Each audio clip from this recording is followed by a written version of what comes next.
Hello, beautiful people.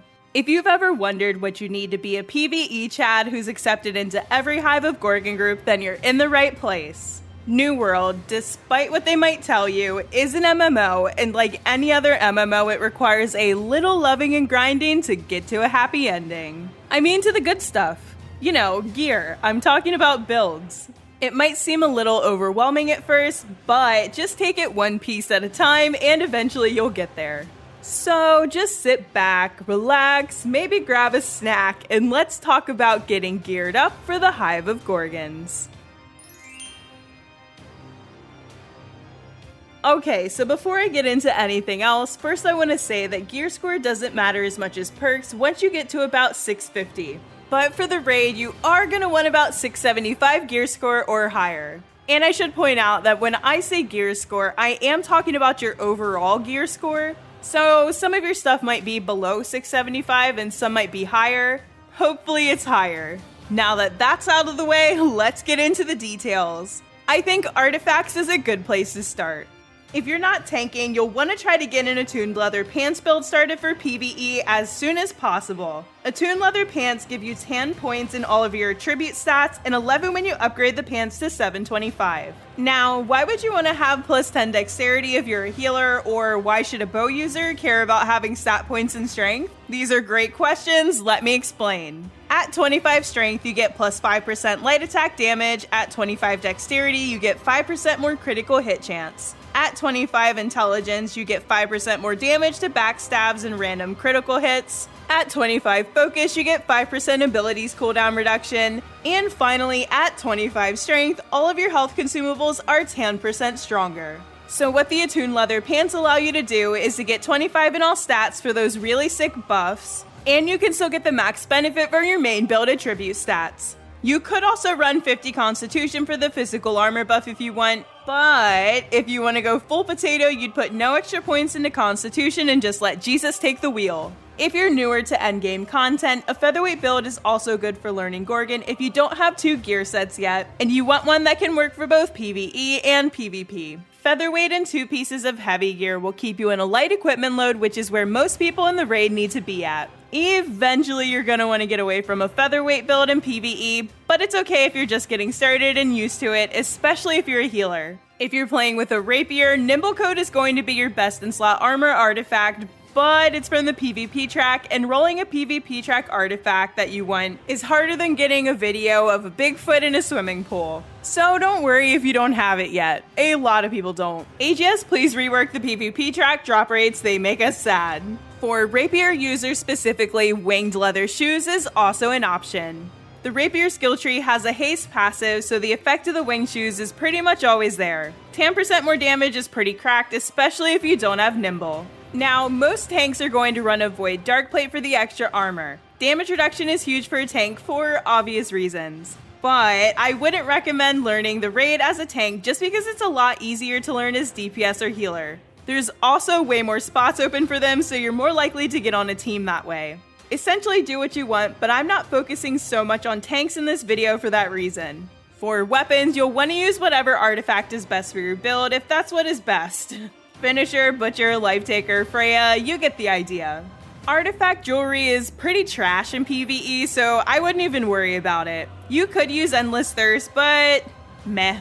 You'll probably end up replacing it with the Hoplite Earring pretty quickly anyways. I think that's enough about artifacts. Let's go ahead and move on to equipment loads. No ifs, ands, or buts. Everyone but the tank should be running a light equipment load. A light equipment load will give you 15% more base damage and 30% more outgoing heals. And I mean, it's really just that simple. Just remember, light equipment load for dummy thick heals and girthy damage. There is not much else to say about it, so let's move on to perks. You might want to pull out the notebook for this one. The most important perk that you need to have is Enchanted Ward. It is just too good to not have it. Enchanted Ward is going to decrease damage that you take from light and heavy attacks by 4%, and you can stack one in each armor slot. The second most important perk is Refreshing. Refreshing reduces max cooldowns by 4%, and you can stack up to 4 between your armor and jewelry. There's gear that comes with Enchanted Ward and Refreshing on it already called Azoth Crystal. You can farm Azoth Crystal in M2 Expeditions, but it's a little rare if you don't have any luck. You can also make Azoth Crystal with a named item craft at the Gypsum Kiln with 3,500 Dense Mutator Materia. You get Dense Mutator Materia from any level expedition cache, so if you don't get lucky with drops, just start maxing out your weekly expedition runs. You can also look for gear with specific perks on the auction house, but it might get a little expensive.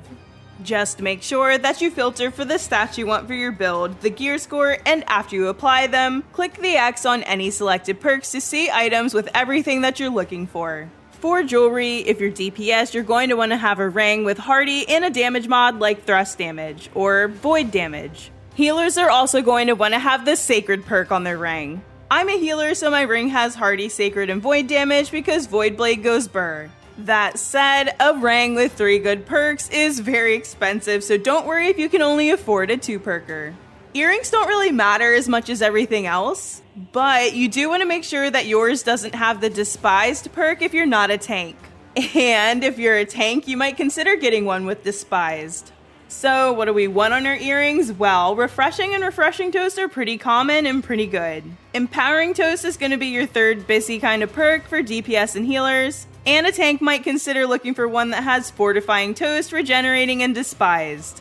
But what I will say is that the earring should be one of the last things that you upgrade, so don't worry too much about it when you're gearing up. There's way more important things to worry about. Almost any earring you have is going to be okay. If you're interested in farming, you can get a pretty decent earring called Charcoal from Imperium Forge. Amulets should have protection on them for certain damages, then Empowered perk, then health.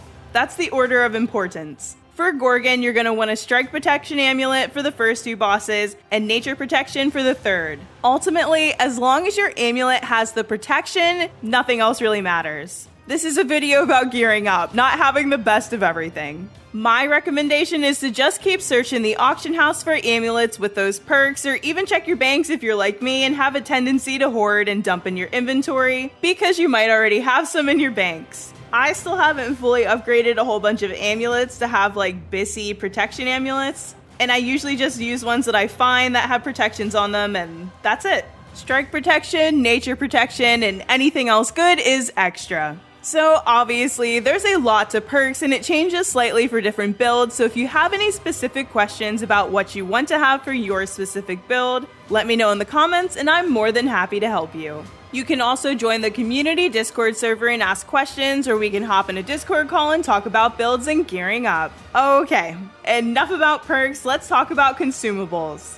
First, let me say, always use protection. You absolutely positively 100% for sure need to use protection in Gorgon. You're going to want to use pristine onyx gems on your armor and nature gems on your jewelry. Onyx is a little expensive on some servers, but trust me, it's worth the investment. On your weapons, if you're a healer or DPS, you need to be using diamonds, and if you're a tank, a carnelian. You're also going to need to be using your food buffs. Bring some attribute food for your build, focus food for healers, constitution or strength food for tanks, you get it. Pad those stats, boys. If you're a healer, you'll also want to eat an energizing hearty meal because you want all the mana that you can get. You'll also want to throw back an Angry Earthward for more protection, as well as a Desert Sunrise to reduce the duration of bleeds. If you're a brokey like me and you can't afford honing stones, here's a little tip for you.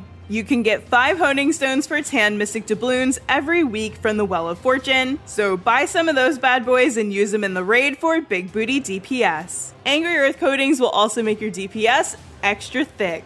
And of course, make sure that you're stocked up on health regen and mana potions. Running out of health pots during a Gorgon run is a death sentence. You can't just rely on the healer for heals. Pop them pots, boys. And finally, another thing that you should have that isn't really a consumable is 3 houses with at least basic trophies. You'll want Angry Earth for the Gorgon raid. It's a few thousand gold for basic trophies and 10k for 3 basic houses, but just run your daily mutations and you'll be able to buy them in only a few days. Now that we generally know what gear we need to be looking for and what consumables we need, let's talk about some builds that you might want to consider bringing. When looking to fill a Gorgon raid, there are a few specific roles that people want to make the run go smoothly. Or at least they should help it go smoothly. One role is a Rend bot. Rend bots use Warhammers with the Sundering Clear perk on the weapon and offhand Sin Hatchet. Rend bots are pretty important. Another role that you can try and fill is Spear. Spear with an enfeebling skewer for the weaken and rend that it applies is checked for when filling Gorgon teams, and there can be 2 spears on the team. The main spear would have enfeeble and all the points in that skill tree, and the other spear would focus on bleeding sweep. If you only pick the ability skewer and nothing under it, it's going to apply a different rend.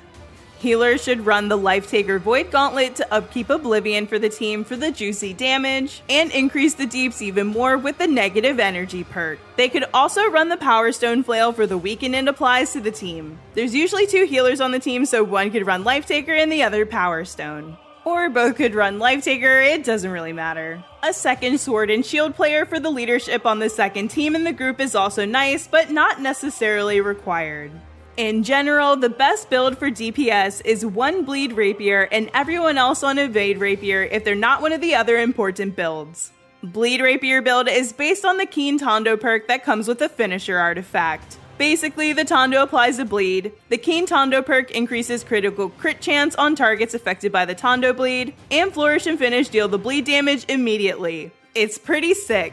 Evade Rapiers are going to light attack and spam evade until Flurry is off cooldown, use Flurry, and then repeat. For the last boss of the raid, most casual groups are going to range it, so make sure you bring a range weapon like a musket or a bow. Ideally, you only have 1 Fire Staff because the burns aren't shared by the group. It's just a bunch of wasted damage. You are perfectly fine playing with other melee weapons as well. And I mean, you can range the first boss too, but the second boss is a hard DPS check, and that's where a lot of the build checks come into play. And finally, the third boss of the raid needs some slash damage to kill eggs that spawn. If you bring a greatsword, hatchet, or sword and shield, you could be the designated egg killer. I know that was a lot of information, so here's a checklist of everything that's absolutely essential and some recommendations for raid rolls. And while we're looking at it, I wanted to say if you're having a hard time getting into Gorgon groups after you get your gear straightened out, I'd recommend looking to join a company that does Gorgon runs together. There are also a lot of servers setting up learner runs in their server discords, so be sure to ask in the recruitment or global chat for the server discord invite link. And if none of that is working, you can always start your own group, especially now that you know what to look for.